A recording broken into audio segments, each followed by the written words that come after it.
across America. Live, this is Point of View.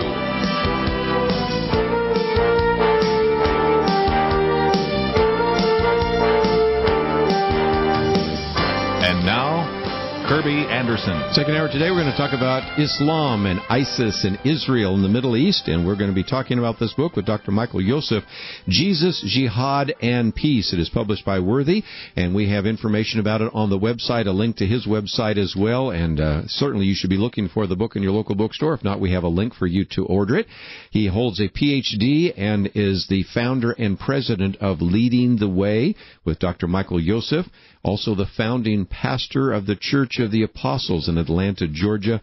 He was actually born in Egypt, in the Coptic Orthodox Church, which is his heritage, and then holds degrees from Moore College in Sydney, Australia, also from Fuller Theological Seminary, where he did his master's degree on some issues we'll be talking about in just a few minutes, and a Ph.D. in social anthropology from Emory University, author of 24 books, including some of the most recent ones like When the Crosses Are Gone, Restoring Sanity to a World Gone Mad, and of course the one we're talking about today, Jesus, Jihad and Peace.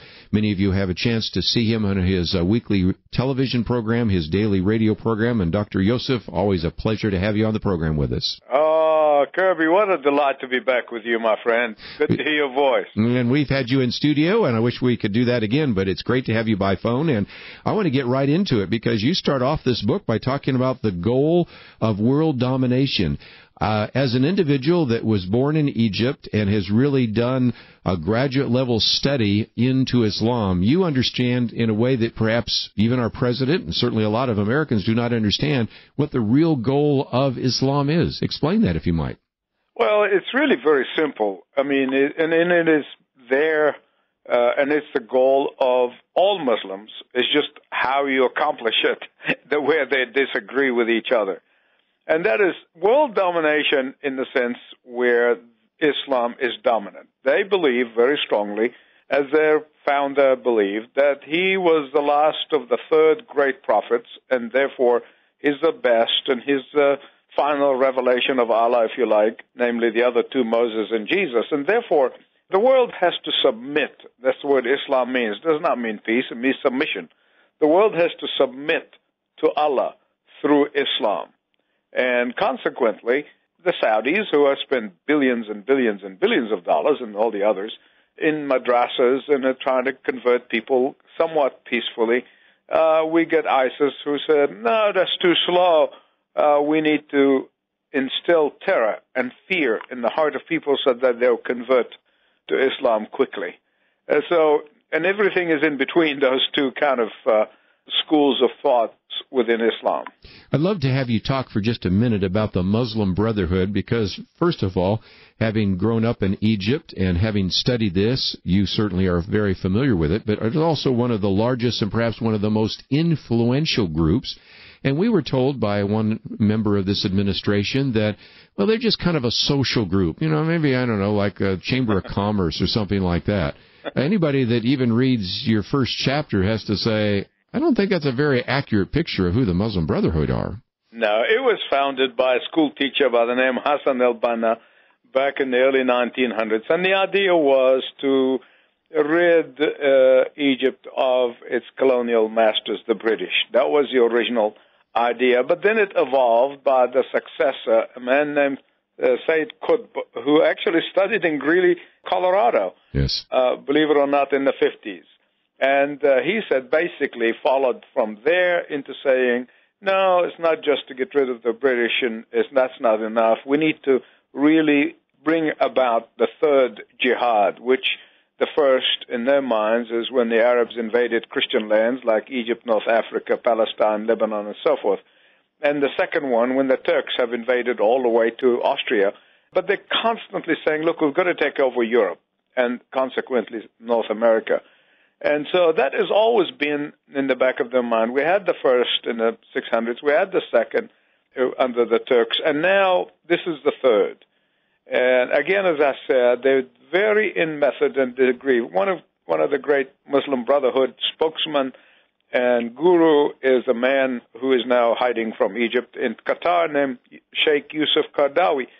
who said the third jihad can really happen without violence. That we just can literally, with the increase of population in Europe and the money invested, we can literally walk and take it over.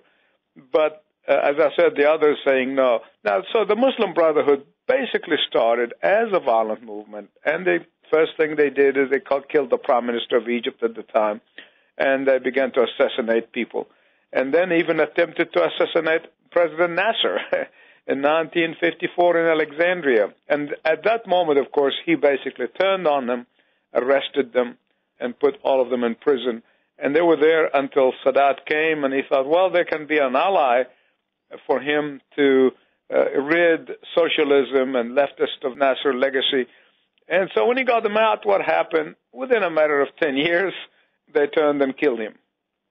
And again, I think it's just illustrating again how volatile the group is. But just before we take a break, I would love to have you come back to Said Qutb, because I know that you've done graduate research on that. And not only was he sort of the spiritual influence of Hassan al-Banna, the Muslim Brotherhood, but he was also, if you will, somewhat of the influence on Osama bin Laden, was he not? Right, yes. He succeeded Hassan al-Banna as the guru of the Muslim Brotherhood. And, of course, his writing, Marks on the Road, that book really influenced all the modern-day jihadis, from Osama bin Laden to now the Egyptian doctor who succeeded him, and to all these people that in the Middle East call Daesh, but here we call ISIS. So Sayyid Qutb, who died in the 50s, his book, still to this day, is the manual for jihad and violence within jihad, rather than being peaceful about it. Let's take a break, and when we come back, we will continue our conversation today with Dr. Michael Youssef. First of all, we have some great links to various websites that you can find. Leading the Way with Dr. Michael Youssef is one of the links. We have information about this book, Jesus, Jihad and Peace, What Bible Prophecy Says About World Events Today. And it is published by Worthy, and you can certainly find it in your local bookstore. If not, of course, we have an opportunity for you to take the time to order it online as well. And when we come back, we want to focus a little bit of time on the history of Islam. Who was the Prophet Muhammad? What is revealed in the Quran? Do Christians and Muslims worship the same God? You've heard that phrase before. There's a whole chapter here that deals with that. And then we're going to get into how Islam views the end times. Just as Christianity has an eschatology or a view of the end times, Islam does as well. And I think you'll be shocked to hear how it's almost a complete inversion of the biblical view. So we're going to try to educate you about those issues. And, of course, as we open up the phones, perhaps you have comments about ISIS or Islam or the nation of Israel. Perhaps you have questions about prophecy. We're going to get into all of these issues. And it's a fascinating book that you'll certainly want to read for yourself. Jesus, Jihad, and Peace, What the Bible Prophecy Says About World Events Today. We'll continue our conversation with Dr. Michael Youssef right after this.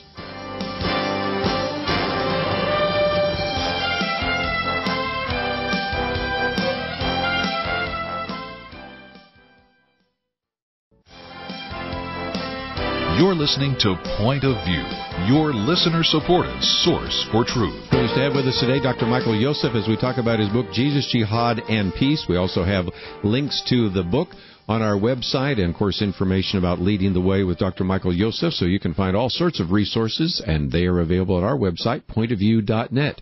Dr. Youssef, let's for just a few minutes kind of educate our listeners about who Muhammad was and what is written in the Quran. We've certainly covered this in the past, but we have new listeners all the time, and I think it would be good to give just a little bit of background on the founder of Islam and some of the basic teachings of Islam. I'm just going to take a couple of minutes, Kerby, to tell you about my opening line for giving the keynote address at NRB. I said that I am least afraid of the jihadis as I'm afraid of the Christian church departing from orthodoxy. Wow. And because I can tell you truthfully, every time since the beginning of the founding of Islam, every time the Church of Jesus Christ falls into a disarray of unbelief or heresies, Islam rises. Give you an example.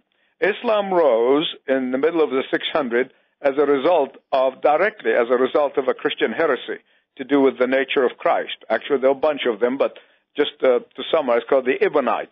Mm-hmm. And he was being discipled by an Ebionite monk who did not believe in the divinity of Christ. And so when literally all that he knew about the Christian faith, about the Bible, from this heretic monk. And so Islam rose on the corpses of the failure of the Christian church. Wow. And then expanded. And there was another heresy in North Africa when they began to invade in the middle and the latter part of 600 Christian lands. These were all 85% to 90% Christian lands. Egypt, North Africa. North Africa is the country where St. Augustine came from. And the Church of St. Augustine fell into a heresy called the Montanist movement. The Montanists were saying that the canon is not closed, that God can still speak authoritatively as he spoke through Paul and Peter. And so when the Muslims came and they said, well, we have this prophet from Arabia, let's tell you about him. They said, oh, tell us about him. And within a few years, thousands of churches turned into mosques. And so then you go back with the Byzantine church and how they fell into disarray in terms of their biblical belief. And the Turks had arisen. And it goes on and on and on. And today, the reason we have that this third wave of jihad or third jihad and is succeeding in Europe is because the Christian church is in disarray in terms of its biblical orthodoxy. And it's not only happening over there, but it's happening here. So Muhammad was a man who basically knew a little bit about Christianity, a little bit about Judaism from his travel as a merchant. And as I said, he was being discipled by this monk, and then the monk died. And that monk happened to be the cousin of his wife, who was 15 years his senior. She was 40, he was 25 when he married her. And so when the monk died, he became really confused. He became depressed, and he began to search, who am I? Who is this? What is Moses? Who is Jesus? And so there were three stages, basically. In the beginning, he said, I'm only coming to confirm what the Bible said, Old and New Testament, what Moses and Jesus taught. The second stage, when he began to really fight with his own tribe, he said, well, I'm equal to Moses and Jesus. And then toward the end, once he became victorious over all his enemies, he said, no, I am above them. I am the third, the last, and the final revelation of God, and therefore the world must be dominated by this last word of Allah. And they've been spreading that message. I got to tell you, I give them full mark for their commitment and their dedication of spreading their ideology. And here we are. We know the truth, and yet what we're doing, we're just sitting on our blessed assurance and do very little. I think I'm going to try to get a CD of that NRB speech that you're going to give. We'll see if we can play it on the program and people can hear it in its entirety. But let's move on to maybe the difference between the Bible and the Quran. You point out something I've said before, but you have good documentation about the fact that a lot of Muslims have never read the Quran, or if they do, because it's in sort of a classical Arabic, they don't really understand it. Of course, illiteracy is very high among Muslims. So, First of all, they haven't read their own Quran, but talk about the way the Quran views the Bible and the difference between the Bible and the Quran. Well, yeah, I mean, there were actually many Qurans until one of the caliphates came in and burnt a whole lot of them and just produced one. Lots of these sayings of Muhammad was in the Sunnah, but also the Quran is basically things that events in the life of Muhammad, and supposedly that during these events and during these times that he went into a trance and that the angel Gabriel has spoken to him and told him what to do, and he would write those things down. While the Bible is 66 books written in the span of 1,600 years, and yet every word from the opening to the closing point to one thing. And in terms of the inspiration of the Holy Spirit, and in terms of the direction, in terms of content. But then you can't even compare the two books. They are incomparable. One that's sort of bits and pieces about, do this and do this and do this, and things have changed. In addition to that, there are contradictions, huge contradictions. Mm-hmm. And so the scholars of Islam, they were facing this dilemma, how to deal with contradictions. So they come up with this theory in Arabic called Nasikh wa Mansukh. And they said, well, the later revelation basically canceled the first revelation. So Allah basically in heaven changed his mind, and so he canceled that part. So you find, for example, Jesus, he said, peace upon me the day I was born, and the day I died, and the day I'm resurrected. And then the other thing, he said, no, they did not crucify him, they did not kill him. They thought they did. And so he said, which one is it? They said, well, the second one, because it came later and therefore canceled the first one. And that goes on from there. I had to chuckle one time when former Prime Minister of England, Tony Blair, said that he has the Quran by his bed and he gets his devotional from it. I mean, it's not like the Bible where you get devotional. It's just sort of, when you're trying to ingratiate yourself to some folks, and they actually laughed at him. They were mocking him in their writings when he made that statement. I recommend all people read the Quran. I really do. I mean, I wish everybody reads it, because I have known some well-known secular humanists, when they read the Quran, all of a sudden their eyes open and say, no, wait a minute. That is not a book like we think it's a sacred book.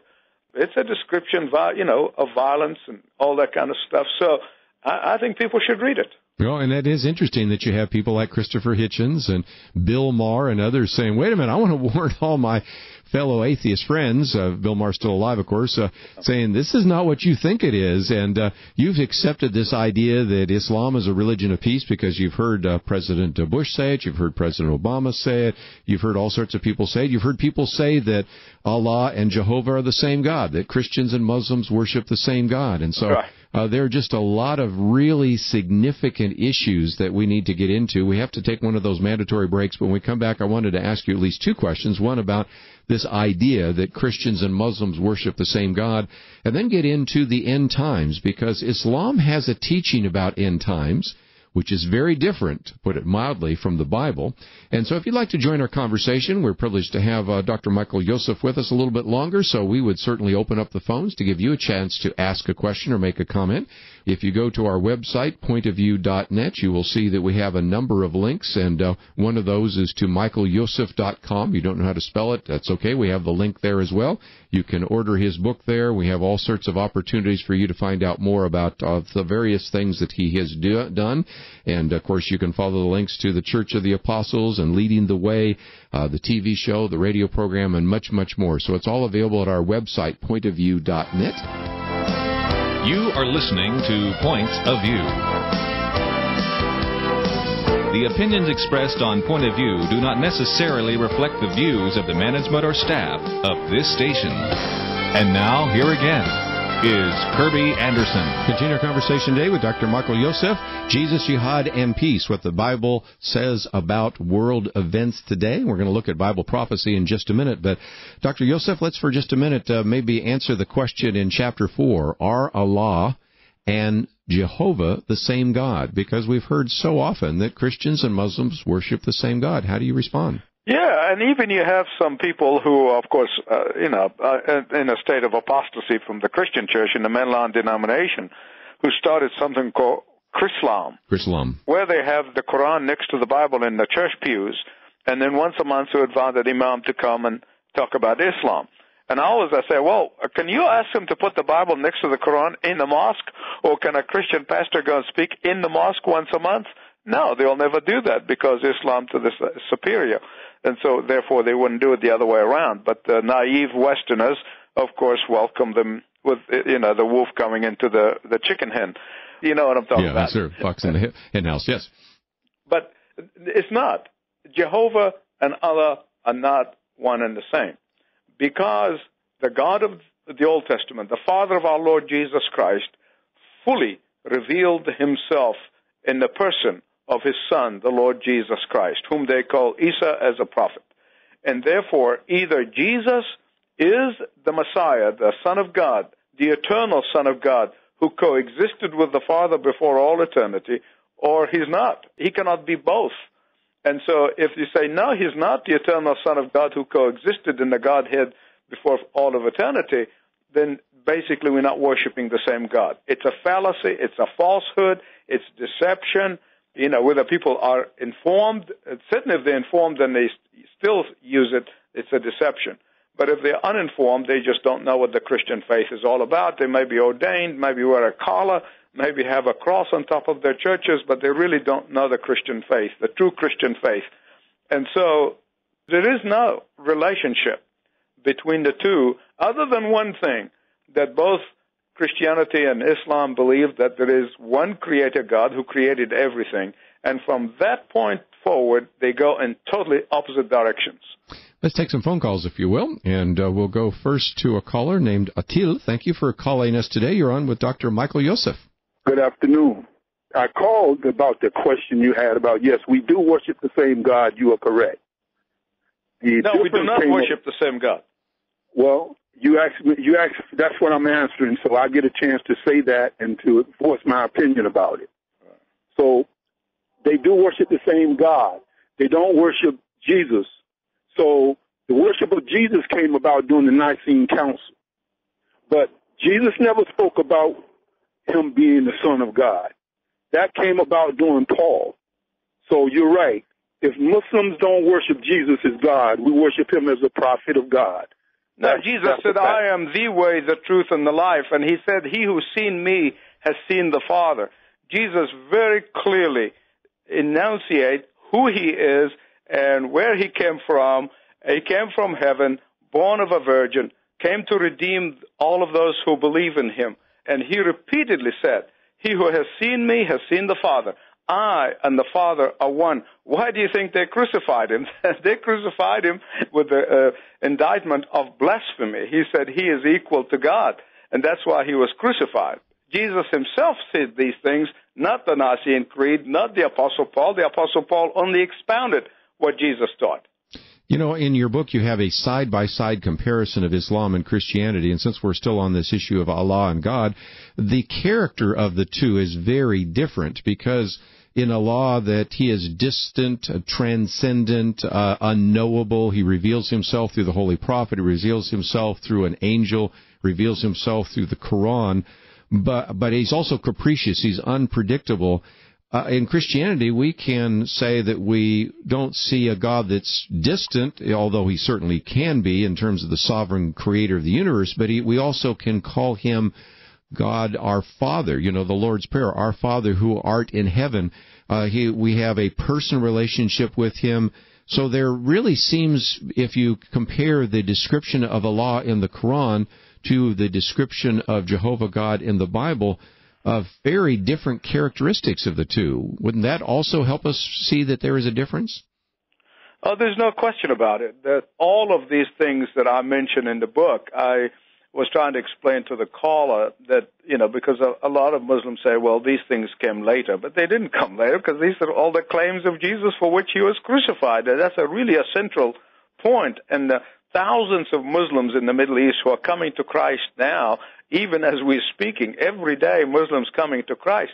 They said, I never thought I could have a personal relationship with God, that I can really know him and that he would know me and that I can speak and I know when I pray he's listening to me. When I was in Islam, I did not even know that my prayers were going above my head or let alone past the ceiling. And so that personal God is the God who loves us and the God who came and gave himself for us. And while, again, the character, the names of God, they have all these 90-plus names of God, and love is one of them. Well, again, let's take one more phone call on God, and then I want to move on to some of the ideas of end times. So, Mike in South Carolina, you have the floor. You're on with Dr. Michael Youssef. Thank you very much. I appreciate your time. I have a quick question for Dr. Youssef.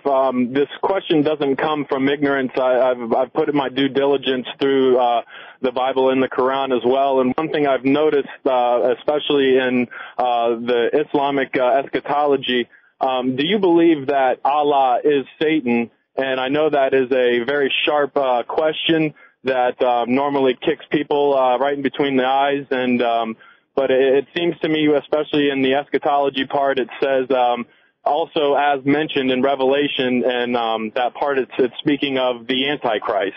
So I leave the floor. I appreciate your time.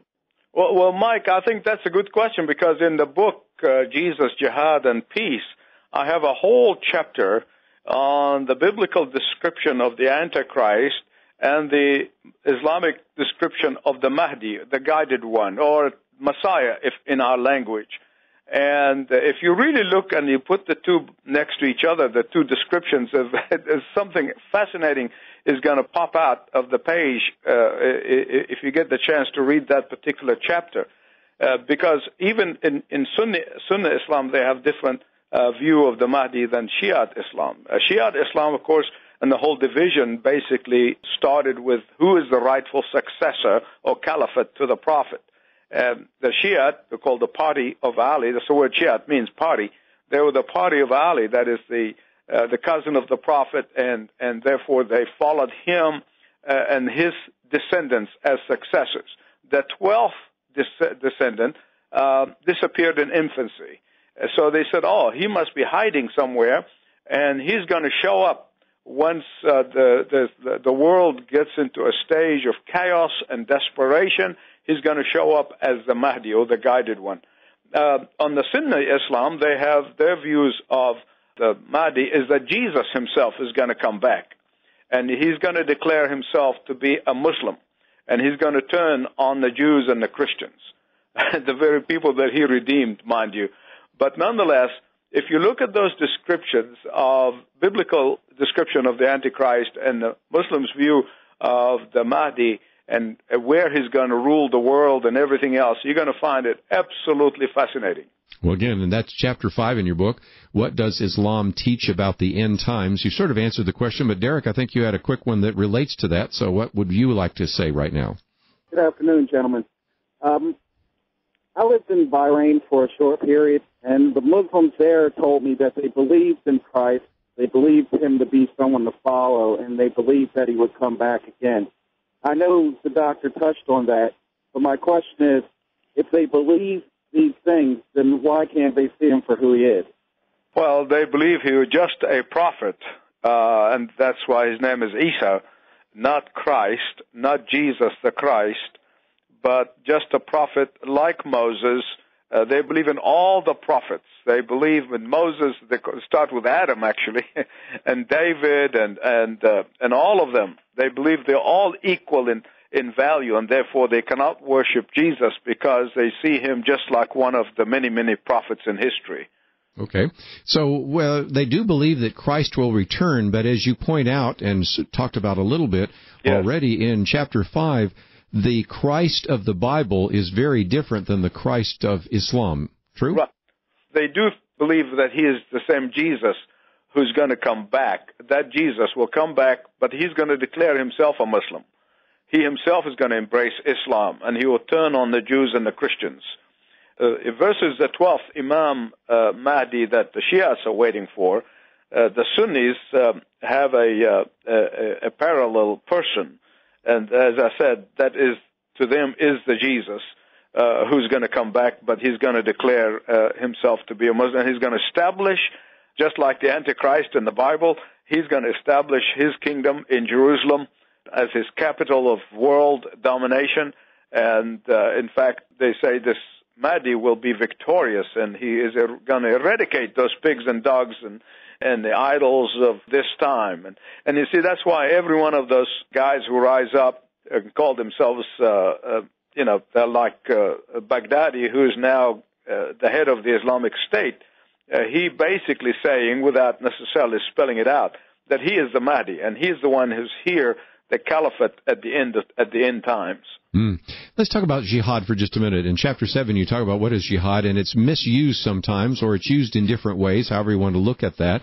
Sometimes it's the idea of struggle or striving, but of course we've also been aware that there is everything from a stealth jihad, or a kind of, if you will, fertility jihad, all the way to outright violent aggression. So help us understand that word and what that might mean in Islam. Well, in its original meaning, it basically means it's like our evangelism. This is something they do in order to take their message and make it dominant. And just to be absolutely clear, when George W. Bush talked about religion of peace, I sat there and chuckled. I said, "Yeah, he's right.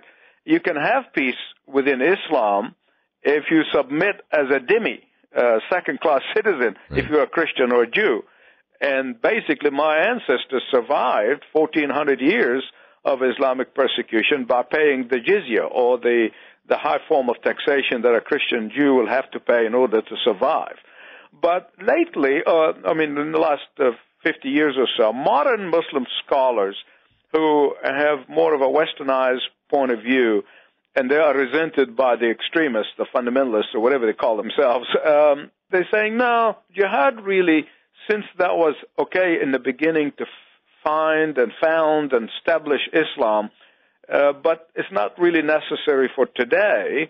What is necessary for today is personal jihad. That is, you fight against sin in your life and to purify yourself. And so the war is basically, or jihad, that's what the word really means. It's a fight. It is within oneself.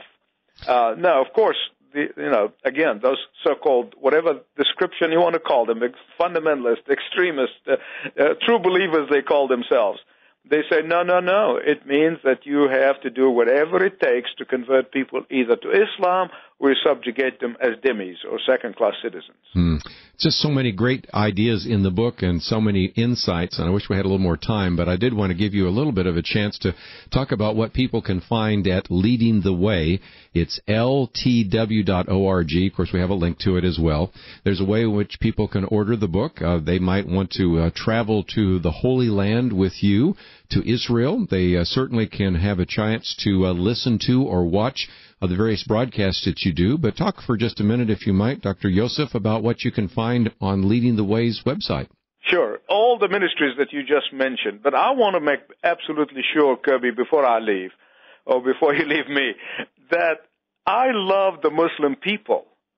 I spend most of my waking hours, how can I make the message of Jesus and the love of Christ relevant to the Muslim people, because I have genuine love for them. I spend hours, I spend money in order to lift up Christ to the Muslim people. That is really a message that must be understood. The fact that I reject the ideology doesn't mean that I don't love the people. And we as Christians must always hold the line. And no matter how much they try to push us one way or the other, that we must stand firm that we love you, and that because we love you enough, we want you to have the greatest treasure that we have found, namely the Christ, the Son of God, who coexisted with the Father, through whom the world was created. He was not a son like at the medieval times when they thought that the gods have intercourse with women, produced the sons of God. No. In fact, that's what Trinity in Islam is, Father, Son, and Mary, the mother. And they said they reject that. They said that's what Christians believe. But a son, meaning is the full image of his Father.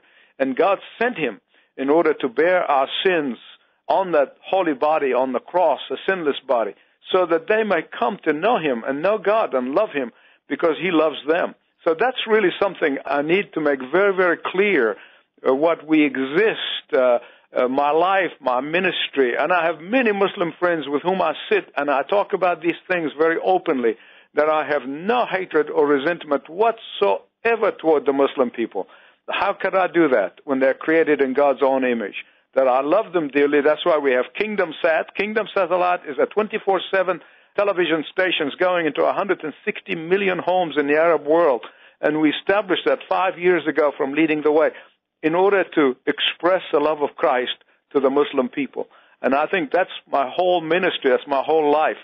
And Leading the Way is basically that. It's the instrument of Christ to reach into the hundreds of millions of homes in Indonesia, in Turkey, in the Arabic-speaking world, everywhere we are, in order to invite them to come to the Christ of the Bible. Well, again, thank you so very much for your ministry, broadcast into 20 languages in over 190 countries around the world. And if you're not familiar with Leading the Way, we have the link there, ltw.org. You can just go to it directly. If you want to get a copy of this book, Jesus, Jihad, and Peace, What Bible Prophecy Says About World Events Today, about 230 pages, and we've only covered just a small amount of the great insights in the book. So, Dr. Michael Youssef, thank you for giving us an hour today. Thank you for writing the book, and thank you so much for the ministry that you've had to the Muslim world. Thank you so much, Kerby. God bless you, my friend.